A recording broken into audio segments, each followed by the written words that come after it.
நீங்க சீமான் அவர்கள் ஏன் வந்து குறைச்சி எடை போடுறீங்க? அவர் இந்த தேர்தலில் போன லோக்சபா தேர்தலில் எனக்கு பிரைம் மினிஸ்டரே இல்லைன்னு கேம்பெயின் பண்றவர் 8% ஓட்டு வாங்கியிருக்காரு. நீங்க பாருங்க, லோக்சபா தேர்தலில் ஒரு கட்சி பிரைம் மினிஸ்டரே இல்லைன்னு கேம்பெயின் பண்ணவங்க 8% போட்டிருக்காங்க. ஸோ சீமான் அவர்கள் இந்த முறை எவ்வளவு சதவீத வாக்கு வாங்குவாங்க, வெற்றி பெறுவாங்க, அதெல்லாம் நீங்க பார்க்கணும். எனக்கு தெரியாதுங்கண்ணா. தேர்தல் களத்தில் யாரையும் லேசாக இலை போட வேண்டாம். எங்க கூட்டணியை வலிமையா வச்சிருக்கோம், மக்கள்கிட்ட போறோம், நாங்க செய்யக்கூடிய நல்லதை சொல்றோம், வாக்குகள் எங்கள் பக்கம் வரும் என்று நம்புகின்றோம். தொடர்ந்து நீங்க சீமானை பத்தியே பேசுறீங்க. இந்த பேச ஆரம்பிக்கும் போதே ஒரு 4-5 வாட்டி சீமானை சொல்லிட்டீங்க. திமுக அதிமுக எல்லாமே ஒரு 70-75 ஆண்டுகளுக்கு மேல உள்ள ஒரு கட்சி.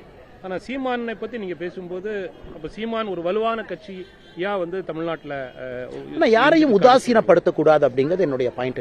மும்முனை போட்டின்னு அண்ணன் கேள்வி ஆரம்பிச்சிங்க. அதனாலதான் நான் 4வது முனை போட்டி இருக்கு. ஏன் சீமான் அண்ணனையும் நீங்க மறக்கிறீங்கக்கா தான் அந்த பாயிண்ட் நான் வச்சேன்.